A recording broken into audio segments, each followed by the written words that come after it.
मुगल सम्राट अकबर और उनके नवरत्नों में सबसे चतुर और प्रिय दरबारी राजा बीरबल की कहानियां आज भी भारत में बच्चों से लेकर बड़ों तक को हंसी, सीख और चतुराई का पाठ पढ़ाती हैं। यह कहानी उन दिनों की है जब अकबर ने अपने राज्य को न्याय, समानता और विवेक से चलाने का प्रण लिया था। परंतु जब दरबार में जटिल निर्णय और धूर्त दरबारियों की चालें सामने आती तो केवल बीरबल की चतुराई ही थी जो समस्या का हल खोज पाती थी। एक दिन सम्राट अकबर अपने सिंहासन पर बैठे थे। दरबार में नवरत्नों की पूरी उपस्थिति थी। तभी सम्राट ने मुस्कुराते हुए कहा, आज मैं दरबारियों की बुद्धि की परीक्षा लेना चाहता हूं। जो सबसे अच्छा उत्तर देगा उसे मैं अपने निजी सलाहकार के रूप में नियुक्त करूंगा। सभी दरबारी चौंक गए। बीरबल भी मुस्कुराए लेकिन शांत रहे। अकबर ने प्रश्न पूछा, अगर एक किसान का बैल कुएं में गिर जाए और वह तुमसे कहे कि राज्य उसे नया बैल दिलवाए तो क्या तुम उसे नया बैल दोगे? दरबारियों ने उत्तर देना शुरू किया। एक मंत्री बोला, जी हां, राज्य की जिम्मेदारी है कि गरीब किसान की मदद करे। दूसरा बोला, नहीं महाराज, राज्य का धन यूं बांटना उचित नहीं।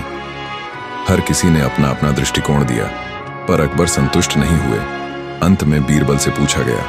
बीरबल खड़े हुए और बोले, महाराज, सबसे पहले मुझे जानना होगा कि बैल किस कारण कुएं में गिरा। क्या किसान की लापरवाही थी? क्या कुएं को बिना ढके छोड़ा गया था? और यह भी, क्या बैल जीवित है या मर चुका है? अकबर मुस्कुराए। बीरबल, तुमने वही बात कही जो मैं सुनना चाहता था। हर निर्णय से पहले उसकी गहराई जाननी चाहिए। दरबार में एक और दरबारी था, रघुनाथ सिंह, जो बीरबल से ईर्ष्या करता था। वह अकबर के कान भरता रहता, महाराज, बीरबल सिर्फ चालाक है पर सच्चा न्यायप्रिय नहीं।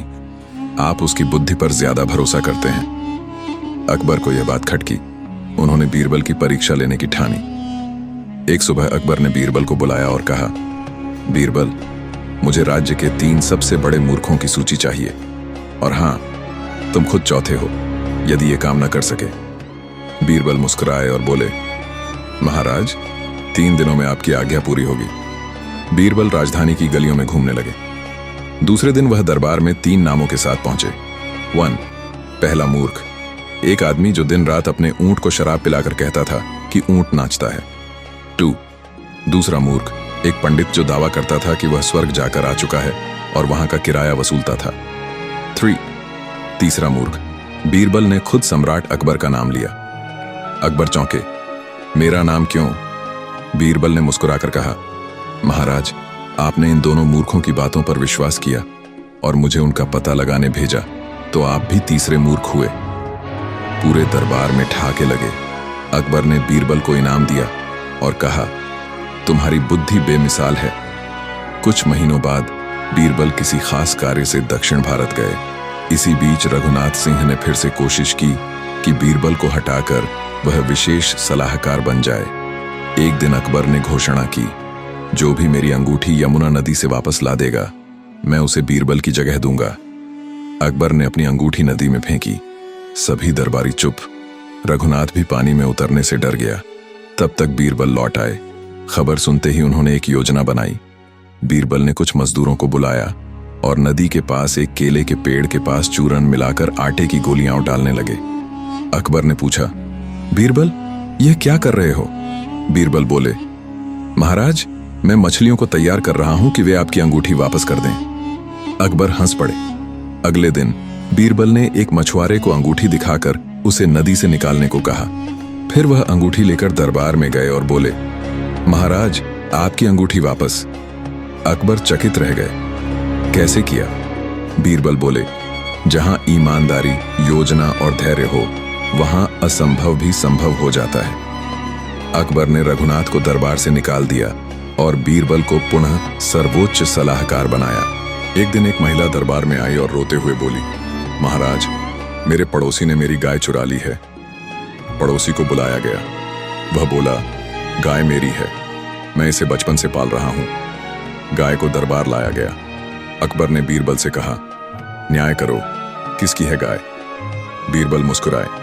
उन्होंने एक योजना बनाई। उन्होंने गाय को 2 कमरों के बीच में खड़ा किया और दोनों पक्षों को एक एक कमरे में बंद कर दिया। बीरबल बोले, गाय खुद बताएगी किसकी है। गाय पहले चुप रही, फिर अचानक एक ओर बढ़ी और जोर से डकार मारी। वह महिला की ओर दौड़ी। बीरबल ने कहा, महाराज, गाय मां को पहचानती है, दूध पिलाने वाली मां को। गाय ने न्याय दे दिया। अकबर ने महिला को गाय लौटाई और बीरबल की सराहना की। बीरबल की प्रसिद्धि इतनी बढ़ गई थी कि दूसरे राज्यों के राजा भी जलने लगे। एक दिन बंगाल के नवाब ने अकबर को एक चुनौती भेजी, यदि बीरबल सबसे बड़ा बुद्धिमान है तो उसे भेजिए, वह मेरे 3 प्रश्नों का उत्तर दे। अकबर ने बीरबल को भेजा।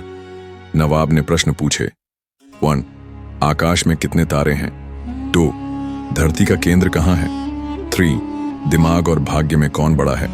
बीरबल ने मुस्कुराकर कहा, वेट, आकाश में उतने ही तारे हैं जितने आपके ऊंट के शरीर पर बाल हैं। गिनना चाहें तो शुरू करें। 2. धरती का केंद्र मेरे इस लाठी के नीचे है, यदि यकीन न हो तो खुदाई करवा लें। 3.